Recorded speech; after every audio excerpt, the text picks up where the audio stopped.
So the 25th Space Shuttle mission is now on the way after more delays than NASA cares to count. This morning, it looked as though they were not going to be able to get off. 1 minute, 15 seconds. Velocity 2,900 feet per second. Altitude 9 nautical miles. Downrange distance 7 nautical miles. And welcome back to Wake Up America. I'm Allison Maloney. On January 28th, 1986, millions of Americans gathered around their TV screens to watch the Challenger shuttle launch into space. And sadly, the shuttle exploded a little over a minute after launch.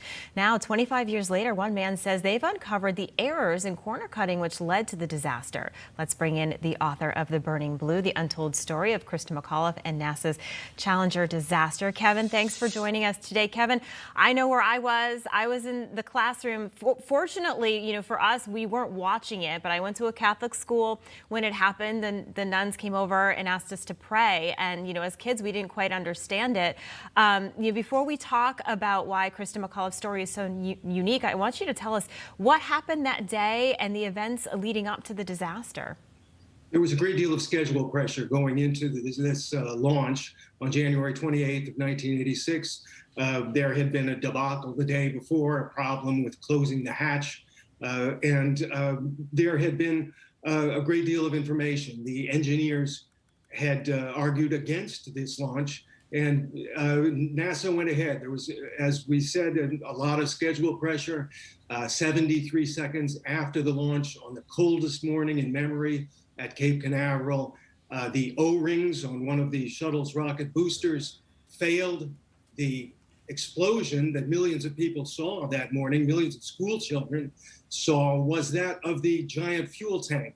And in fact, the shuttle survived. The shuttle separated from the rest of the shuttle, the crew compartment, and the crew did survive that initial explosion. The shuttle actually continued to go up for another 20 seconds before it plummeted to the Atlantic. Yeah, so Kevin, you mentioned, so the cabin actually detached from the rest of the shuttle. They could have survived. Why didn't the Challenger have any safety measures like parachutes or ejector seats like military planes have? The early shuttle flights actually did have ejection seats. There were only two, the commander and the pilot in the very first shuttles. Now there are 7 crew members. It would have been impractical. It was decided that it was impractical to have ejector seats. There were no parachutes for the crew members. There was no escape. And that was changed after the national outcry, the national grieving that followed the Challenger explosion in '86. There were safety measures taken after that. And I certainly hope there will be safety measures taken on the upcoming flights that we'll see to the moon and to Mars. Yeah, absolutely. Kevin, Krista McAuliffe, she wasn't a scientist. She was a high school teacher. She won a contest, and you described her as having a near perfect life. She had a husband and kids, but there were some bad signs for her ahead of the launch. Tell us about that.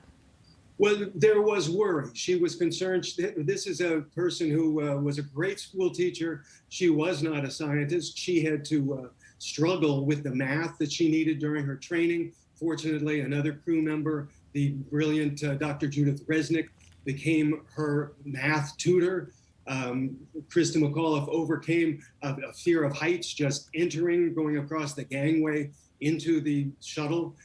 She was a person who got queasy on carnival rides, but what she wanted was not to become famous, even to become a space traveler. She wanted to promote the cause of teachers. She was very concerned that teachers were underpaid, they were overworked. That may be even more true today.